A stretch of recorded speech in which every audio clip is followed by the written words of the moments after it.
नमस्कार दोस्तों। भारत की राजनीति में नरेंद्र मोदी एक बहुत बड़ा नाम बनकर के उभरा। 2014 से पहले बीजेपी का हाल तो सभी को पता था, लेकिन इसके बाद 2013 में एक व्यक्ति आता है और बीजेपी को पूरी तरह से बदल देता है और उनका नाम है नरेंद्र दामोदर दास मोदी फ्रॉम गुजरात। इसके बाद में वो मई 2014 में भारत के प्रधानमंत्री बन जाते हैं और इसके बाद में उन्होंने भारत के कई राज्यों में बीजेपी की सरकारें बनवाई हैं और अपने प्रचार प्रसार के दम पर ही बनवाई हैं।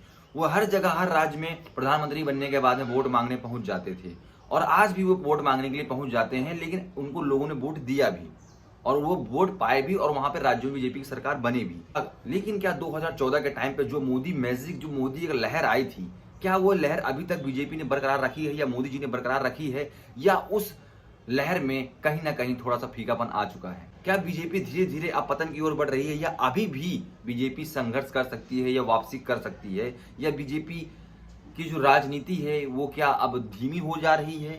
इसका रीजन क्या है? क्या जो मोदी मैजिक था वो काम कर रहा है या मोदी मैजिक खत्म हो चुका है? तो आइए समझते हैं आज के इस वीडियो में। इस मैप को जरा आप ध्यान से देखिए। जहां पर ये सैफरोन नारंगी रंग है, यहाँ पर ये बीजेपी की सरकार को दर्शाता है। तो 2017 में बीजेपी की सरकार भारत में लगभग 71% राज्यों में थी, लेकिन वहीं 2023 में देखिए तो बीजेपी महज कुछ राज्यों में ही भारत में बची हुई है। मतलब कि बीजेपी की जो सरकार है महज कुछ ही राज्यों में बीजेपी की सरकार बची हुई है। और इवन यहाँ तक कि जो बीजेपी के जहां पर बीजेपी के पूर्ण बहुमत की सरकार है वो भी महज कुछ ही राज्य हैं और बाकी अन्य राज्यों में बीजेपी से समर्थित अन्य पार्टियों की सरकारें हैं। अगर मैं यहाँ पे कुछ राज्यों की बात करूं तो जिसमें हिमाचल प्रदेश और पंजाब अभी हाल ही पिछले कुछ सालों में चुनाव हारी है, और अभी रिसेंटली की बात करें यहाँ पे तो कर्नाटक में बीजेपी बहुत बुरी तरह चुनाव हार चुकी है। लेकिन यहाँ पे गौर करने वाली बात यह है कि इन सभी राज्यों में मोदी जी खुद गए हैं प्रचार प्रसार करने के लिए। वहां पर बीजेपी के जो मुख्य चेहरा थे, प्रचारक, जो स्टार प्रचारक थे, मोदी जी ही थे। मोदी जी ने ही अपनी पूरी कमान संभाल रखी थी यहाँ पे प्रचार करने की, लेकिन फिर भी बीजेपी यहाँ पर हारी। कुछ राज्यों में हमें ऐसा भी देखने को मिला जहां बीजेपी ने तोड़ मरोड़ करके भी सरकारें बनाई हैं। इसका सबसे अच्छा एग्जाम्पल है महाराष्ट्र और मध्य प्रदेश। अगर बात को समझा जाए तो कहने का अर्थ यह है कि जो मोदी मैजिक बना हुआ था 2014 के टाइम पे और जो हिंदुत्व का एजेंडा लेके बीजेपी आगे बढ़ी थी, वह अब पूरी तरह से फेल हो चुका है। वह अब काम नहीं कर पा रहा है, क्योंकि इसका हाल अभी हमें रिसेंटली कर्नाटक में देखने को मिला है। इसका रिजल्ट अभी हाल ही में हमें कर्नाटक में देखने को मिला है, जहां पर कांग्रेस ने ओपनली बजरंग दल को बैन करने के लिए अनाउंस किया था, लेकिन फिर भी वहां पर कांग्रेस की बड़ी जीत होती है और वहां पर बीजेपी की हार होती है। बीजेपी ने वहां पर खूब ध्रुवीकरण की राजनीति करने की कोशिश की, लेकिन फिर भी वहां पर बीजेपी फेल रही। तो कहीं ना कहीं ये हम कह सकते हैं कि अब जो देश की जनता है वो इन चीजों को समझ रही है कि जो धर्म के नाम पर और ये जो एक लहर आई थी मोदी की, ये सारी चीजें अब फीकी पड़ रही हैं जनता के मुद्दों के सामने। और इससे पहले आपने देखा होगा कि मोदी जी कहीं प्रचार प्रसार करने के लिए जाते थे तो एक बड़े लीडर और एक प्रधानमंत्री के तरह वहां पर पेश होते थे।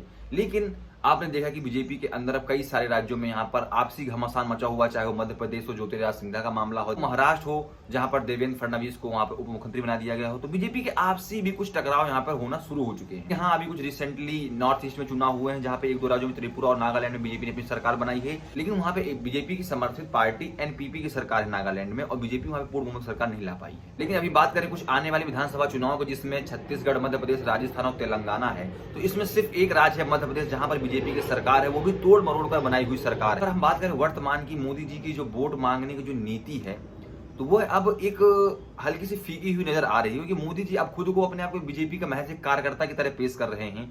वो एक बड़े लीडर के रूप में नहीं पेश हो रहे हैं, क्योंकि बीजेपी पार्टी के अंदर खुद इतना घमासान मचा हुआ है कि वो चाहती है कि मोदी जी यहाँ पे ही बड़े लीडर बन के उभरे। कोई वहां पर बीजेपी चेहरा नहीं उजागर करना चाहती है कि मुख्यमंत्री का चेहरा कौन होगा, वो मोदी के दम पर ही चुनाव लड़ना चाहती है।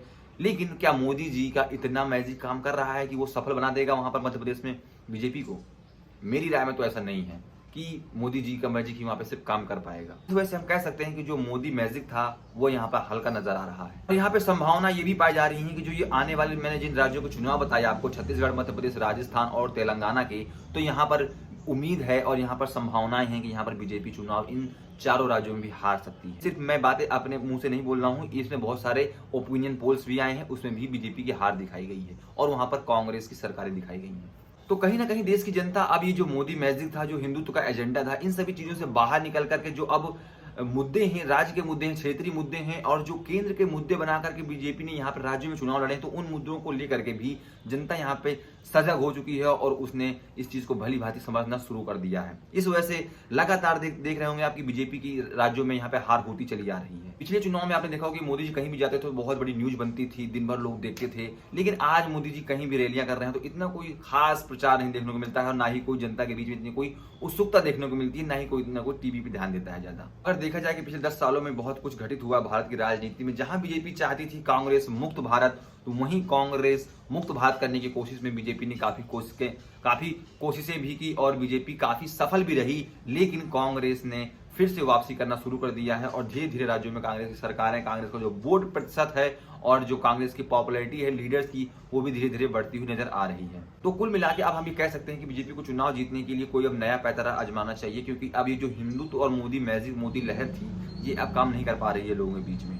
तो इसके लिए अब चाणक्य जो है अमित शाह क्या नीति बनाते हैं, इसके बारे में देखना काफी इंटरेस्टिंग होगा। और हाँ, ये बात मैं खुद अपनी तरफ से नहीं बोल रहा हूँ कि बीजेपी का जो मोदी मैजिक है और जो एजेंडा है काम नहीं कर रहा है। ये बात खुद आरएसएस के एक व्यक्ति हैं, उन्होंने बोला है कि बीजेपी अगर चुनाव जीतना चाहती है तो उसमें मोदी मैजिक और हिंदुत्व का एजेंडा चुनाव उनको नहीं जीता सकता है।